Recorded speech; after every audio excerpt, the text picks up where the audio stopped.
Phải hút bọt ra.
từ khi con đã lao đâu, từ để tôi việc cho con đã lao, con lao đi.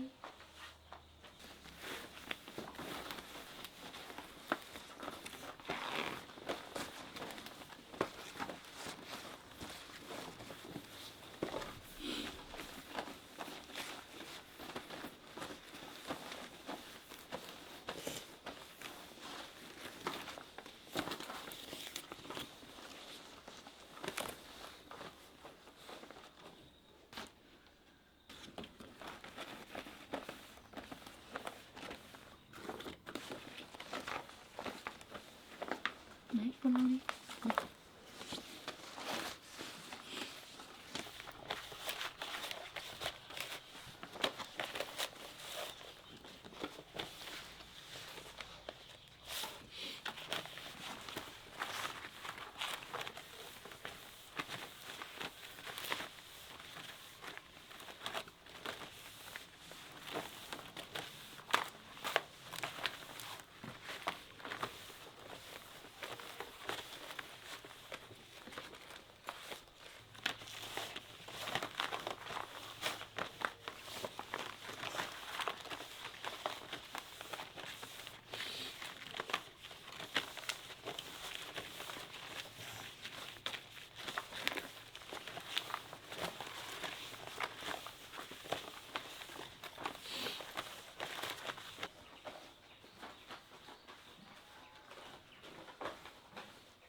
Con lấy nốt cái bó kia cho cô về đây, để cô lau nốt nhé.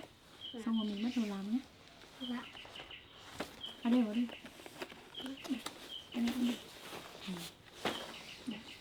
Đây, cô lau đi. Con lót cái kia vào giúp cô. Con lót cái kia vào đi. Đúng không? Lót vào đấy cho nó sạch nhé. Dạ.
Ai vừa đến đây con? À, con có nhờ một cán bộ giúp con làm cái hồ sơ để con mở thêm cái xưởng về tiêu chuẩn khí thải này, rồi là phòng cháy chữa cháy này mẹ. Đấy con này.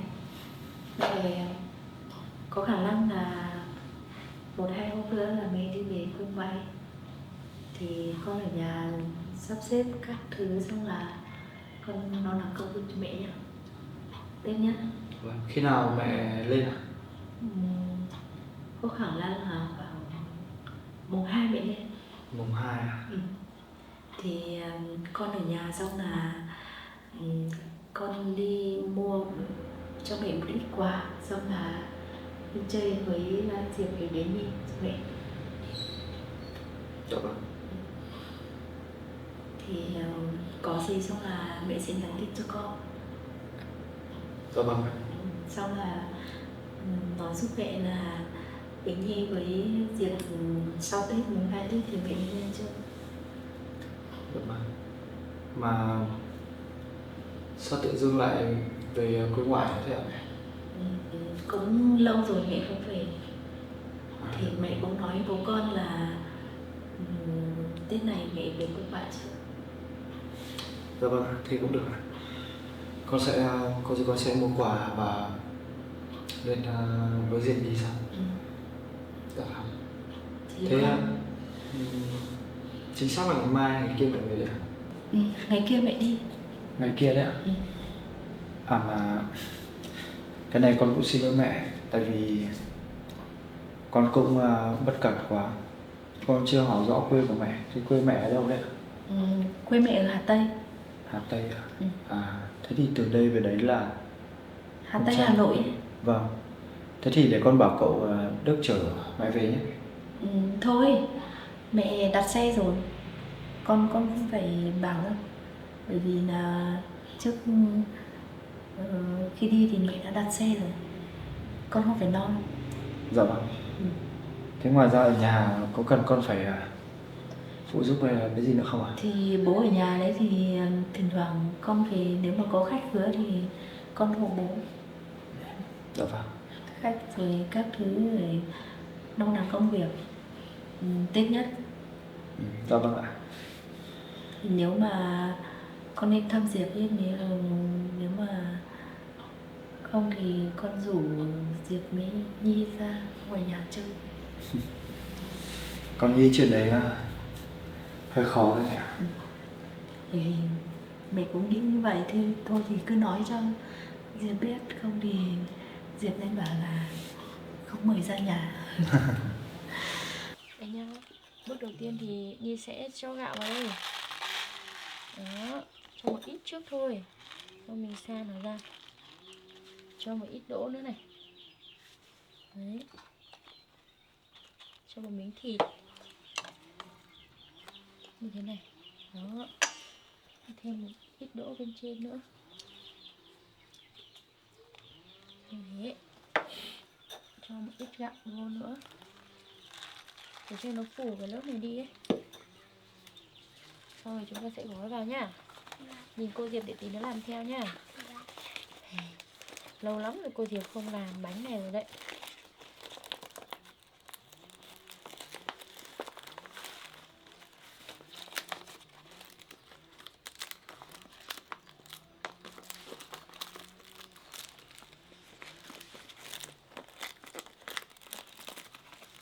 Đấy, nhìn cô này.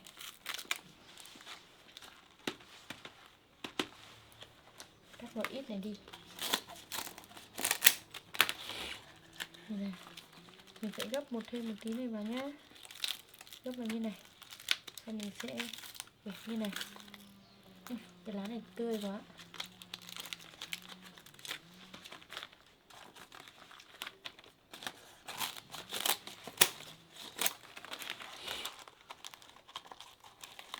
Nó tươi quá cỡ.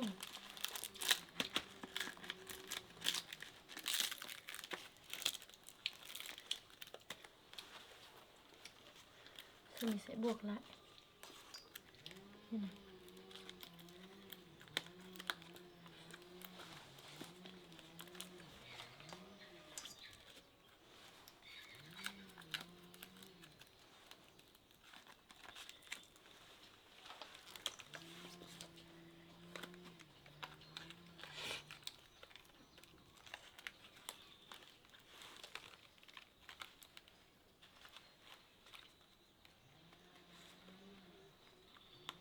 Đó. Như này. Hiểu cái đầu tiên của cô Diệp nó hơi méo mó một chút. Cô Diệp gói lại nhá. Cô Nhi xem nhá. Đấy là xong. Con biết rồi.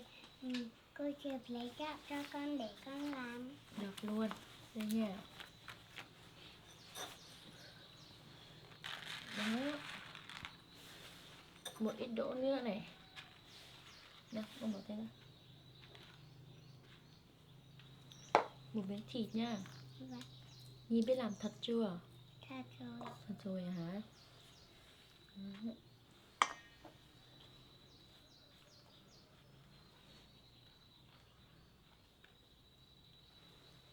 Thêm một ít gạo nữa.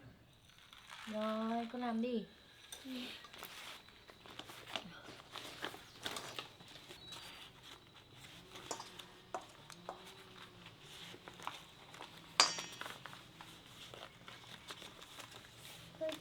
Cô Diệp Dạ. cắt đầu này cho con. Cắt đầu này á hả? Vâng. Được luôn. Ok.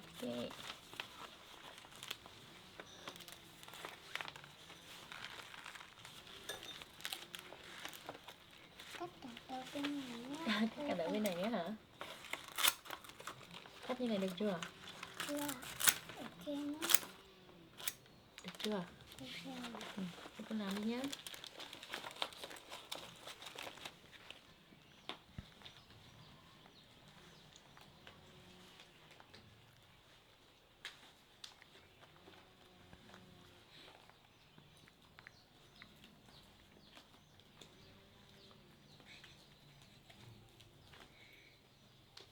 Con có thật sự biết nói không đây?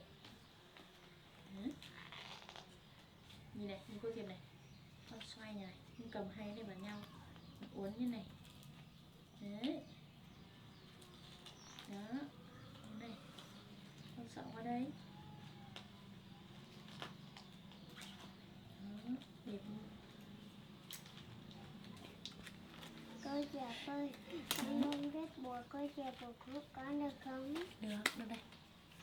Trời ơi, bánh này á hả? Vâng. Phải làm bé bé nữa.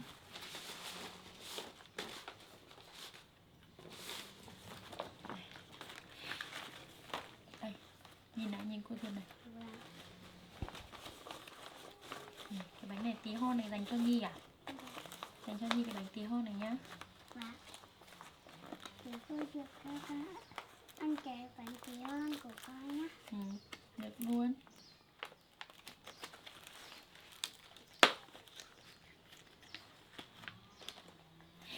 Bánh của con nhỏ quá. Tí nữa nhớ nhá. Vâng. Nhớ chiếc bánh này nhá. Vâng.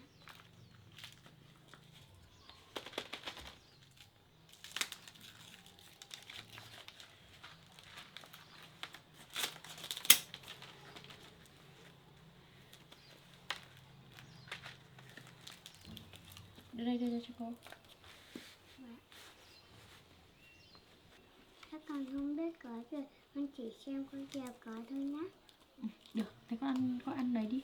Con ăn mứt dừa đi. Ngồi ăn mứt dừa nhá.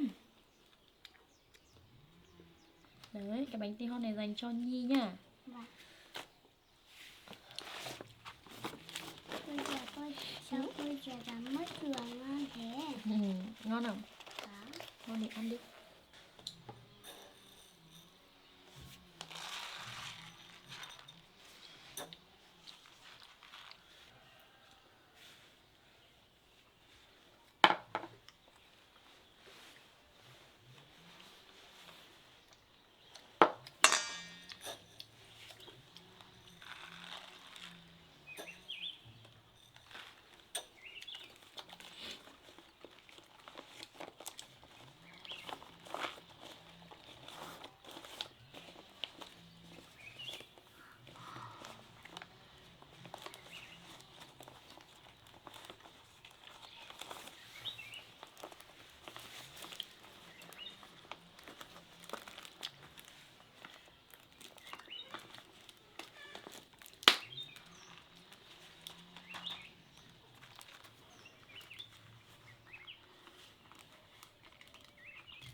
gì đấy?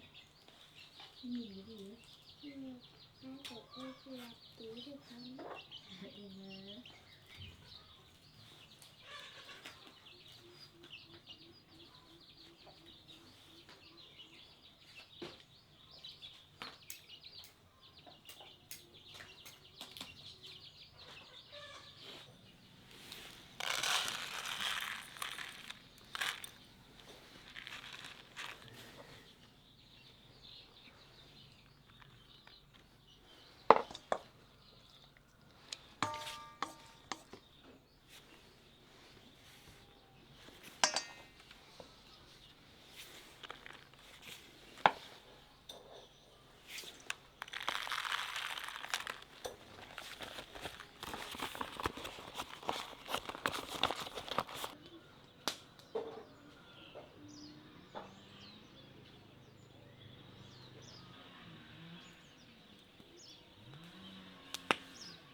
Cô Hiệp gói nước một cái xong mình mang bánh đi ngâm nhá. Dạ. Ngon nhiều thật đấy. Cái này để dành được nên là mình gói nhiều để mình ăn dần luôn. Dạ.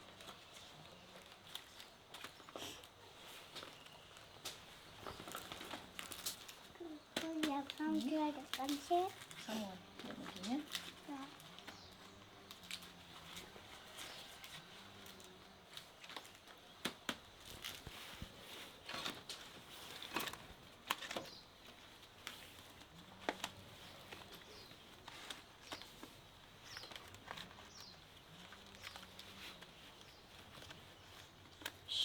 Mẹ đi ra con.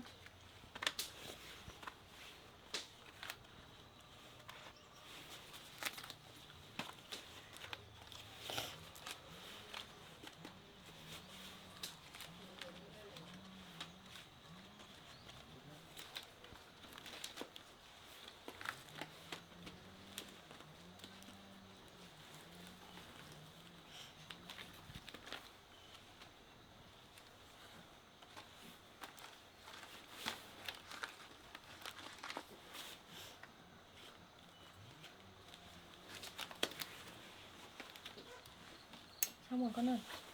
Dạ. Con. Xong rồi. Dạ. Thế cô lấy cái nồi về để mình cho vào nhá. Mình cho vào ngâm nhá. Để cho con ngâm với. Cho xuống đây. Bây giờ thả trước đi. Con thả đi. Con thả đi. Ui, thả nhẹ nhàng thôi. Đi lấy đi, con đi lấy về đây. Xong rồi tí nữa mình đũa nhá. Dạ. Đây, con thả đi. Dạ.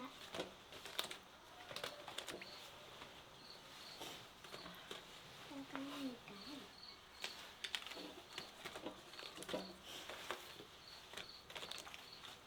Ui, bánh này là bánh của Nhi đúng không? Đúng.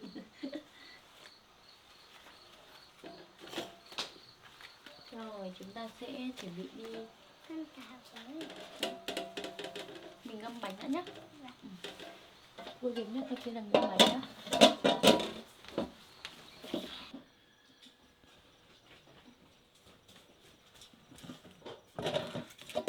Đây nhá, cô Diệp sẽ ngâm đầy cái này trong vòng 20 phút. Sau đấy thì nhấc lên kia để luộc. Cái này chắc là luộc lâu đấy. Tối nay mình sẽ canh nồi bánh chưng nhá. Đấy, mình sẽ để này nhá. Con chắc ở dưới cô Diệp ạ. Mình sẽ ngâm ngập cái bánh chưng. Cô Diệp sẽ lấy Con củ. được chiều với cô Diệp ạ. Được rồi. Đó. Con ra đây thử nữa nhá. Xong một tí nữa mình lại ngồi để chơi nhá.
vào nhá.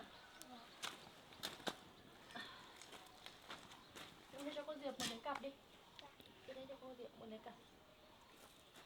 Khỏi quá nhỉ. Cô Diệp thổi bếp lên nhá. Thừa một ít gạo nếp tí nữa cô Diệp nấu xôi hai cô cháu mình ăn nhá. Được không? Được. Con ăn xôi lắm. Đấy ạ. Nữa cô nấu xôi nhá. Khỏi quá. Thôi thì tôi giờ ra trên này với con nhé.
Sao cậu Hàn ở đâu đấy?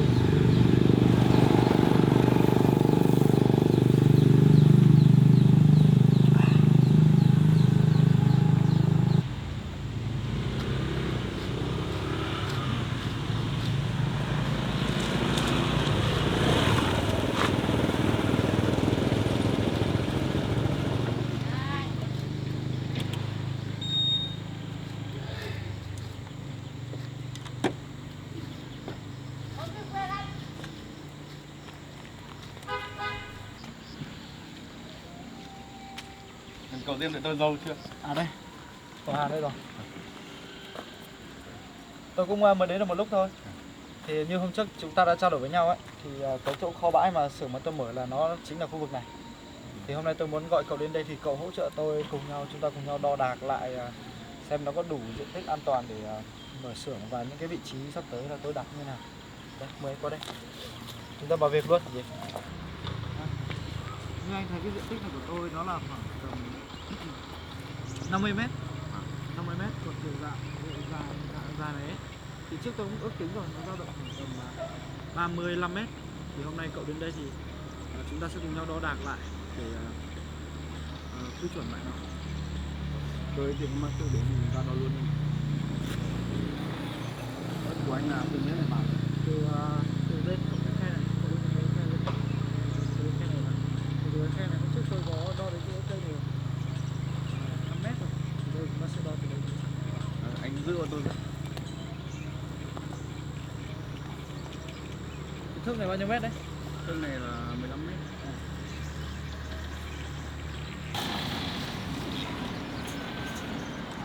Cậu đánh dấu giúp tôi chỗ đấy nhá, để ra đấy đâu. Được rồi, đi tiếp này. Phần trước anh đo lại là tổng chiều ngang là bao nhiêu mét nhỉ? 35 m.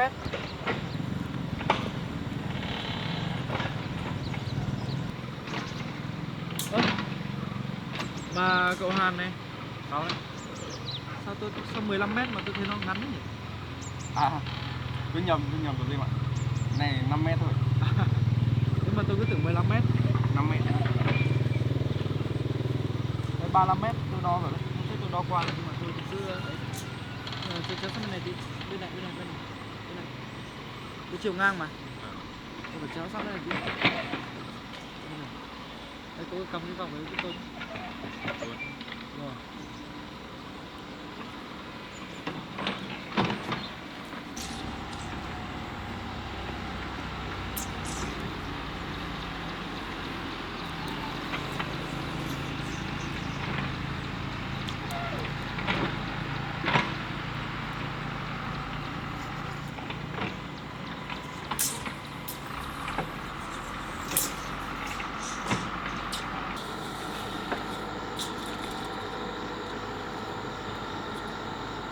45 mét thì sổ sách ở đây anh Đây. Nhưng mà chắc chắn là anh vẫn phải đổ thừa ra một chút chứ, thì làm sao mà toàn bộ là 35 mét hết được. Đúng rồi.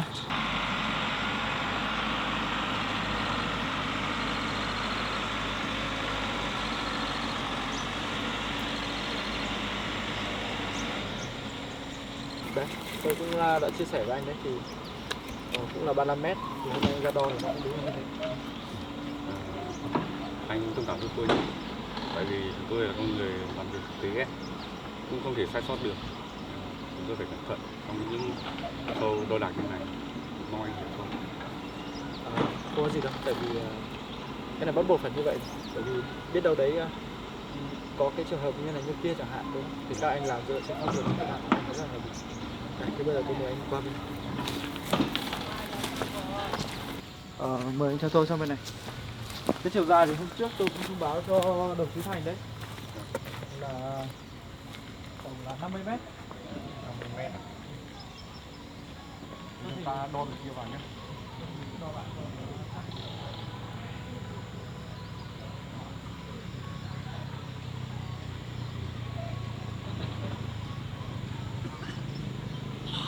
Hôm trước đồng chí Thành có nói với tôi là cách mặt đường là yêu cầu là phải 5 mét, tối thiểu 5 mét đúng không? Đúng rồi, cái đấy là cái quan trọng ấy.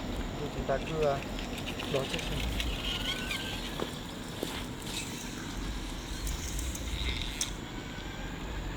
Rồi, đây rồi. 5 mét. Đây anh đánh dấu lấy hộ tôi với. Rồi.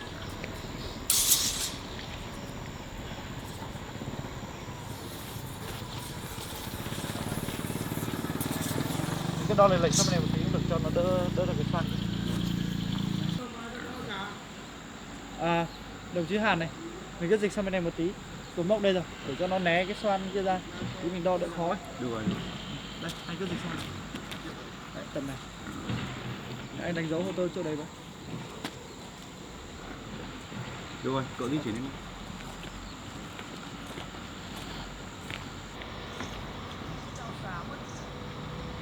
Anh đánh dấu gì nữa?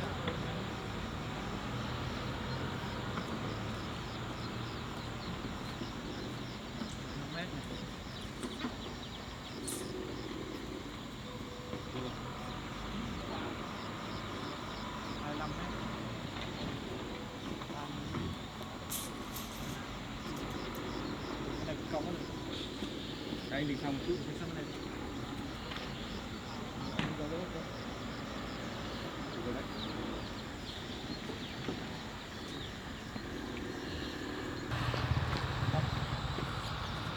Anh đánh dấu hộ tôi cái này nhé.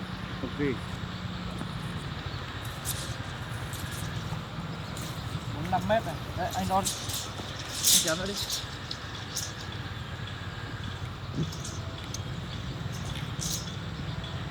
Đủ ở đây anh ạ. Đấy, mình cứ có khoảng thôi. Thì tổng chiều này từ đây vào mặt đường là 50 mét, thì tổng là 45 mét, thì mình trừ mất 5 mét rồi. Như tôi thấy chỗ đất này thì anh xác định một xưởng thì cũng khá là hợp lý. Thế còn về nước thải, khí thải thì anh định cho vào đâu? Cái này thì anh cũng đừng có lo lắng. Cái này là như này. Trong cái diện tích xây của tôi ấy, thì với cái mặt bằng là hai cái xưởng đặt ở hai bên, ở giữa là phân gỗ và một ít ván phơi ở đây cùng với gian bên này, thì cái diện tích để mà làm ống thải, nước thải cái thứ thì tôi sẽ đặt vào đằng sau này. Tôi đã thuê được của người dân cái phần đất đằng sau này nữa rồi, thì chúng tôi sẽ xử lý đằng sau này. Tuy nhiên thì chúng tôi sẽ không đổ xuống sông, xuống suối như hôm trước anh đã chia sẻ. Thì chúng tôi sẽ có một cái nhà máy, không gọi là nhà máy thì không hẳn, nhưng mà sẽ là một cái kho chứa nước để xử lý nước thải, biến từ nước thải thành cái nước có thể sử dụng được, và sau đó mới đổ xuống suối. Thì trong đầu năm thì khả năng tôi sẽ cho xây dựng luôn. Thì kế hoạch cứ là như vậy. Tôi thấy như vậy cũng khá là hợp lý. Nhưng mà cái đoạn thế này thì anh cũng phải xây khá là cẩn thận. Vì cái này ruộng người dân khá là nhiều, tôi sợ ảnh hưởng. Được rồi, cái này tôi sẽ cân đo rất là kỹ. Thế thì như tôi cũng chia sẻ với anh thì, đây, tôi mời anh ngồi đây. Thì về mặt giấy tờ pháp lý này tôi cũng đã lo, anh cũng đã lo xong rồi. Về phần đo đạc ấy cũng đã được làm. Còn về phần xử lý khí thải và phòng chống cháy ấy, khi mà xây dựng xong thì chúng tôi sẽ lắp đặt vào. Thì gần như tất cả mọi thứ của tôi là hầu như đã xong. Anh cho tôi hỏi là không biết là trong đầu năm mới thì tôi có thể xin được cái giấy phép để mà xây dựng cái xưởng này.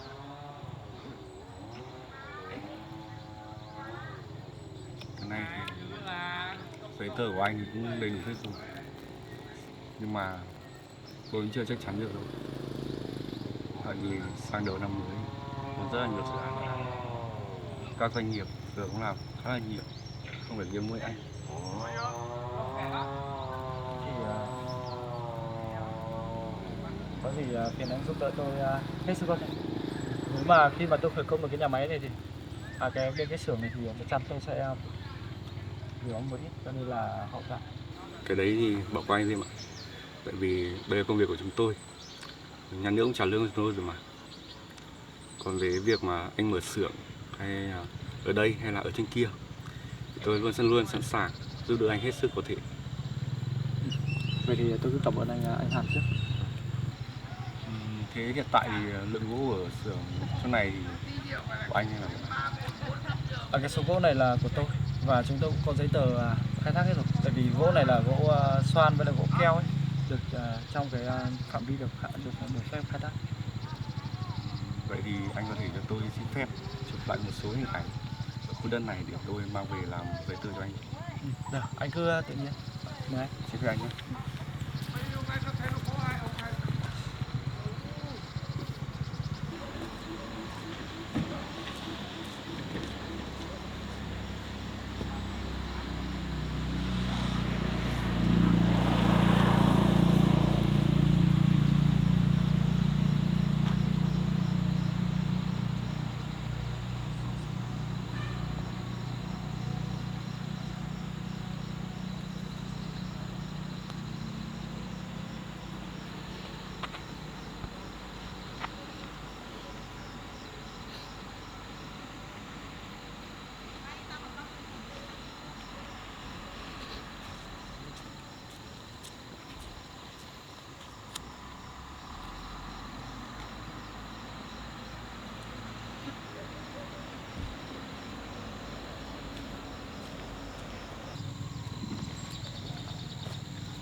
Tôi cũng vừa chụp được một số tấm ảnh hết khu vực của anh rồi.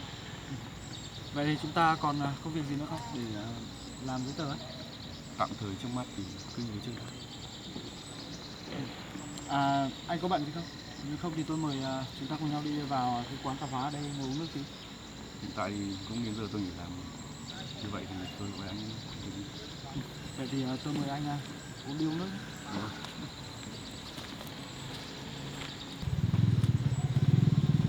Quán nước Thường Thùy nhé. Quán mà trước tôi anh cũng ngồi với nhau ấy.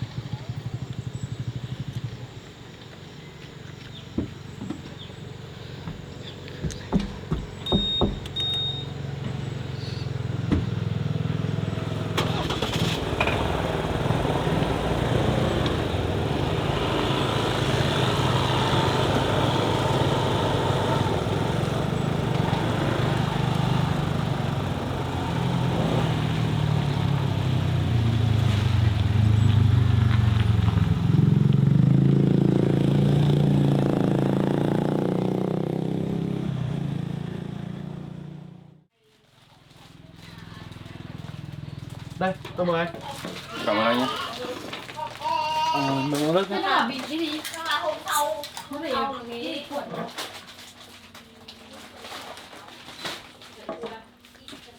Chuyện là như này anh Hàn ạ. Thì tôi cũng chưa có tìm hiểu kỹ. Thì theo như tôi được biết thì gỗ bạch đàn là được phép khai thác ở Việt Nam mình đúng không? Đúng rồi. Tại vì tôi cũng chưa sử dụng cái loại gỗ đấy, bây giờ tôi mới tìm hiểu đến. Thì tôi đang mong muốn là chúng tôi là chuyên sản xuất về ván bóc nhiều. Thì tôi đang muốn là sắp tới là tôi sẽ ở trong cái xưởng mới đấy ấy, thì tôi sẽ làm thêm cả về nội thất này. Rồi tại vì cái bạch đàn theo tôi nghiên cứu là nó có thể làm được nội thất và làm được cả giấy nữa nên thì tôi muốn hỏi anh là hiện tại thì để mà đăng ký những cái đăng ký công ty nội thất đấy thì tôi cần phải đăng ký cái mã ngành nào hay là như nào? Thì tôi muốn hỏi anh kỹ cái đấy. Được. Để tôi cho anh xem một số thông tin về đăng ký kinh doanh về cái đồ nội thất như vậy nhé. Trước tiên về kinh doanh có một số vấn đề như các doanh nghiệp của anh ấy thì bây giờ là có theo mã ngành nghề nhé, khác nhau nhé. Thì tôi đọc cái này cho anh trước này. 4759 bán lẻ đồ điện gia dụng đấy, nội thất đấy, đồ điện là bên điện lạnh các thứ ấy. Còn phần của anh là sản xuất giường, tủ, bàn ghế, đúng không? Đúng không? Đấy là mã ngành của anh, như theo tôi thấy là đây là mã ngành 3100. Đấy, anh hiểu không? Tức là tôi cần phải đăng ký cái mã ngành đấy đúng không? Đúng rồi. Được rồi, tức là về giường, tủ,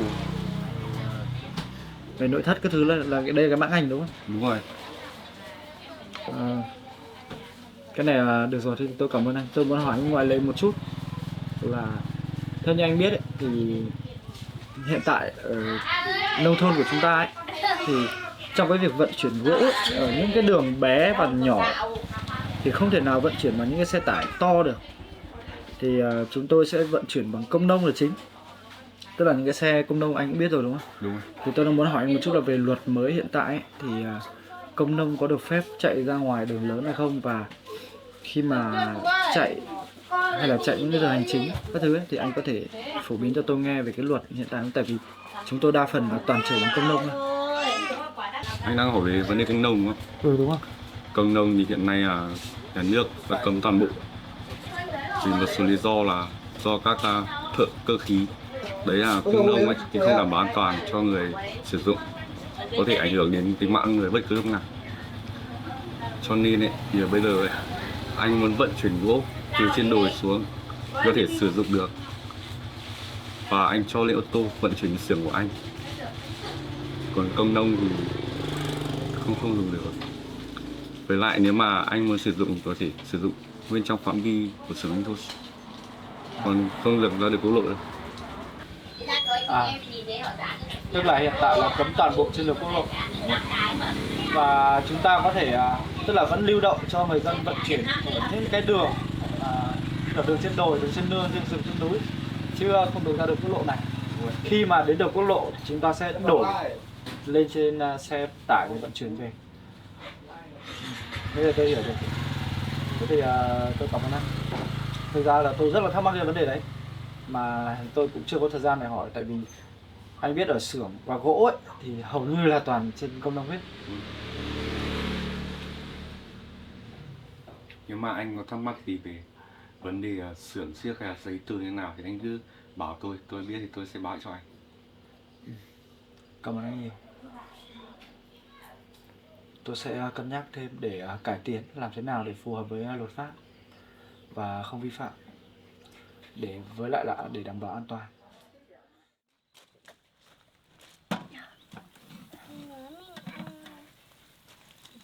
Để cô xem. Sao mà cộc cạnh đấy nhỉ? Cô chỉ đi nước.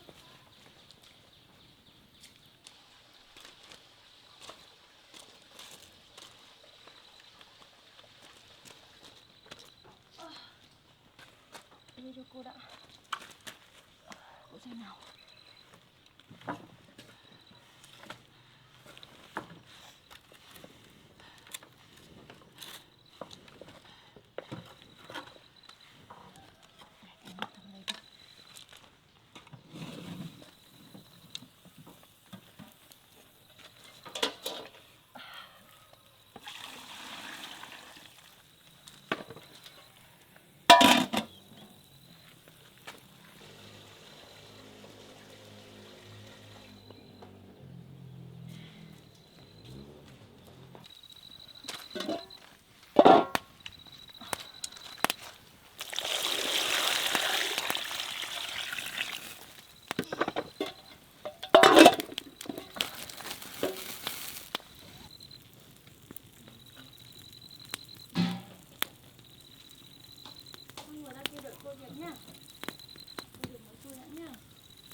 nọ mình phải đun rất là lâu ấy con ạ. Đun lâu lắm. Đun lâu mới được đấy. Đi vào nhà đi. Đi vào đây. Để tí nữa cô nấu cơm cho ăn nha. Các bạn cô chín rồi đấy. Chín rồi. Mình đi vào đây mình ăn thôi.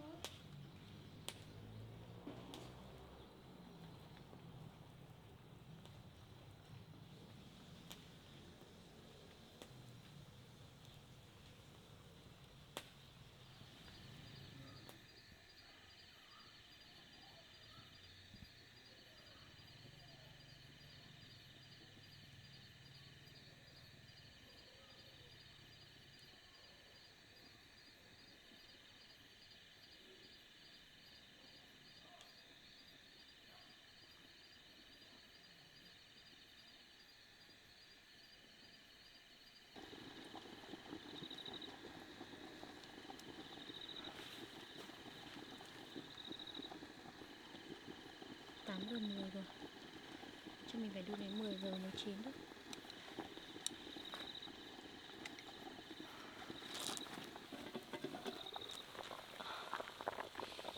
Thơm thật đấy. Chắc cũng sắp chín rồi. Thì nữa mình sẽ thử một cái xem. Mình có bánh nhỏ này chắc là sắp chín rồi.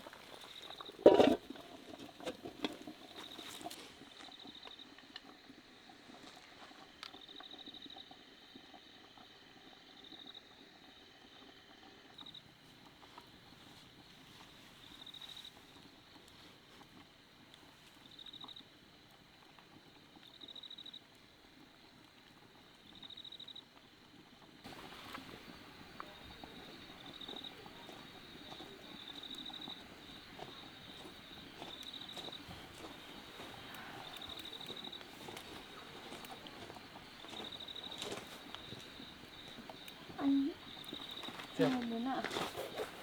Bánh Nhi đâu rồi? Em bé Nhi đang ngủ rồi ạ. À, Anh giờ bé này đang cũng ngủ. 8 giờ rồi nhỉ? Ngủ Gần sao 9 giờ được rồi. ổn. Em đang làm gì đấy? Hôm nay em có bánh chưng nên là đang canh đồ bánh chưng. Thế à? Vâng. Em luộc lâu chưa? Em luộc từ lúc 1 giờ chiều ấy. 1 giờ chiều á? Vâng. Tận bây giờ vẫn chưa ấy, vẫn chưa chín. Cái này chắc phải đun đến tầm 8 đến 10 tiếng thì mới ngon. 8 đến 10 tiếng à? Vâng. Ô thế cả? Đấy. Thế mà trước giờ anh tưởng bánh chưng là chỉ đun một lúc là được. Đấy là nấu cơm nếp chứ, nấu cơm nếp thì mới 2 tiếng. Còn nếu mà nấu bánh chưng này thì phải nấu lâu lắm. Cái này em còn gói bánh bé ấy. Bình thường nếu như mà mọi người nấu bánh chưng vuông hoặc là bánh tét ấy, thì người ta phải luộc 16 đến 18 tiếng mới chín ấy. Quả to ấy. Ồ thế cả? Hôm nay em với Nhi gói cũng được nhiều lắm ấy. Nhi cũng biết gói cơ á? Nhưng mà buồn cười lắm. Nếu mà chín thì lát nữa em về thì em cùng cho mẹ ăn nhé. Hôm nay sao bé Nhi ngủ sớm đấy? Trưa nay có được ngủ trưa đâu ạ? À, thế buổi trưa nay là hai người cùng nhau làm bánh. Vâng. Tại vì hôm nay mưa quá đi nên là chuẩn bị đồ đạc hơi lâu. Em còn phải ra ngoài quán để mua ít đồ nữa, mua đậu xanh với thịt. Sau đấy thì về hai cô cháu lên hay mãi mới làm được. Thế ngồi trông bánh này là ngồi đến mấy giờ? Em ngồi chắc là từ lúc 1 giờ đến bây giờ. Thì mình cứ đun đến lúc nào cạn nước thì mình lại thêm vào thôi. 1, 2, 3, 4, 5, 6, 7, 8. Được 7 giờ rồi. Tí nữa là em vớt thôi. Chắc phải 9 giờ là chín rồi đấy.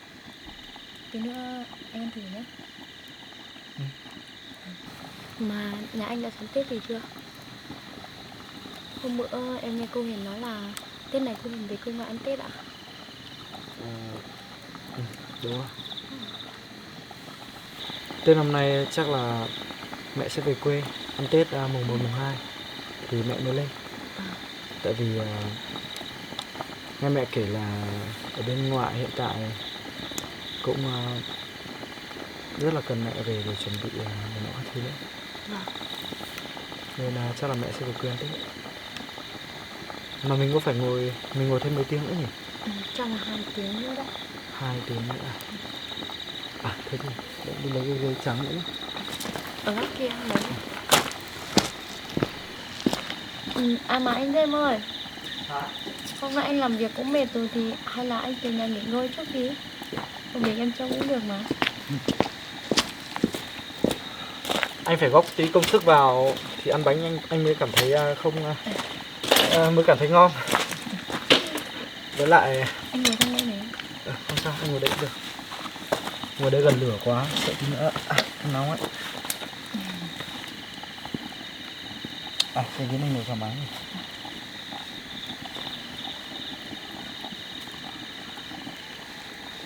Mà em sắm Tết gì chưa? Chắc là cũng không sắm được nhiều đâu anh ạ. Tại vì em sắm, em hôm qua em làm một ít nước dừa. Với lại chắc là mua một ít bánh kẹo cho anh nữa không ạ? Mà Nhi được nghỉ học chưa? Con bé em học lớp ngày mai nữa rồi.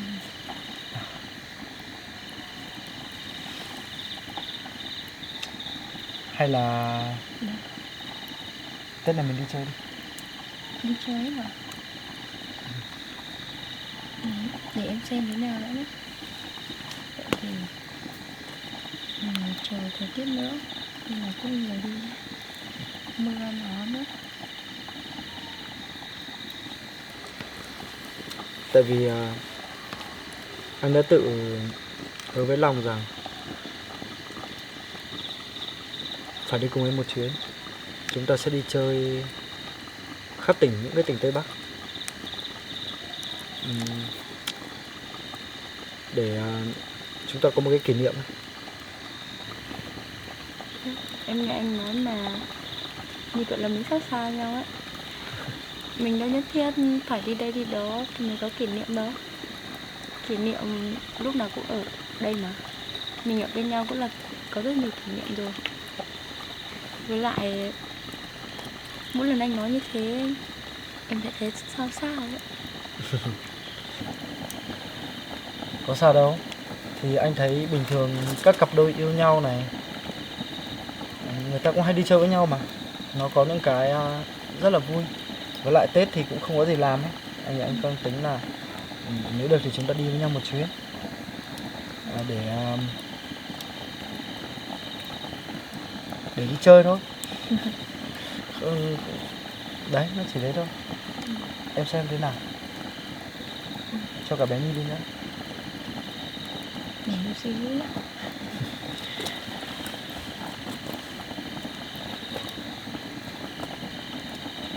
Mà Tết này anh không tính đi về quê với cha mẹ hay là anh thích ở trên này?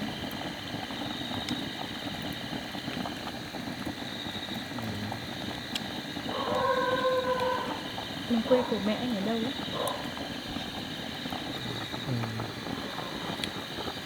Quê của mẹ anh ở Hà Tây, Hà Nội. Thế cũng xa anh nhỉ? Ngày xưa có rất là nhiều người dân Hà Tây di cư lên trên đây sống.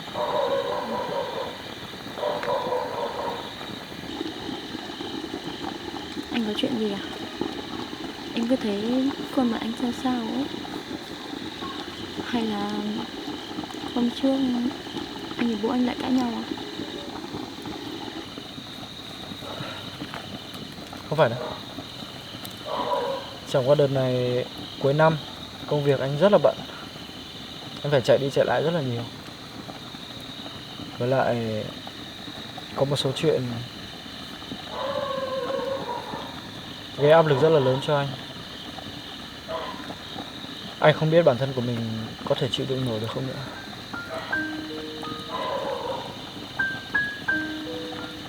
Anh Viên này, anh nói với anh bao nhiêu lần rồi. Anh có chuyện gì anh cũng phải chia sẻ với em chứ. Anh đừng có chịu đựng một mình như thế nữa. Nếu mà anh chịu đựng một mình thì hôm nay anh đã không chia sẻ với em rồi. Thì mỗi lần cứ thấy anh như thế này em cũng buồn lắm.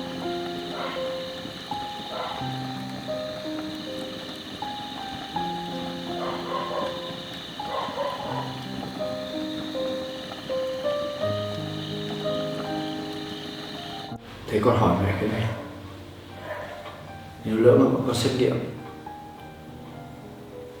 Mà bọn con là anh em thì sao? Nếu mà con và Diệp, nếu mà anh em thật sự với nhau thì chắc chắn là thôi thì bọn con sẽ không có duyên với nhau. Anh phải chấp nhận thôi.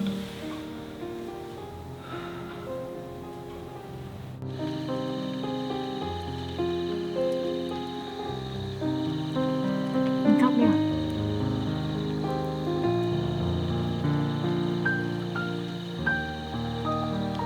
Đừng có khóc. Anh phải mạnh mẽ lên chứ.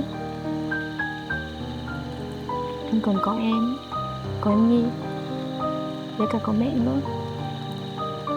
Em phải mạnh mẽ để làm chỗ dựa cho mọi người. Em với Nhi cũng rất cần một chỗ vững vững chắc mà.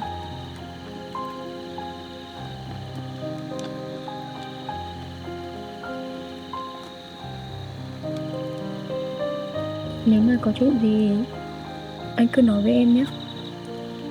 Chúng mình có thể san sẻ nỗi buồn cùng nhau. Chứ anh đừng giúp một mình như thế.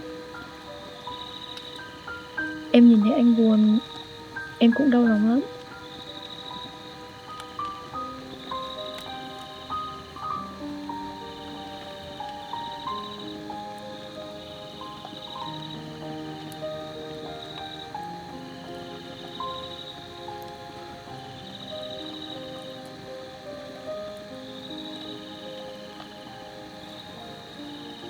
Hứa với em là đừng khóc nhé. Anh sẽ không khóc. Anh sẽ làm chỗ dựa cho em và Nhi. Anh chỉ để phép một kế thôi đấy.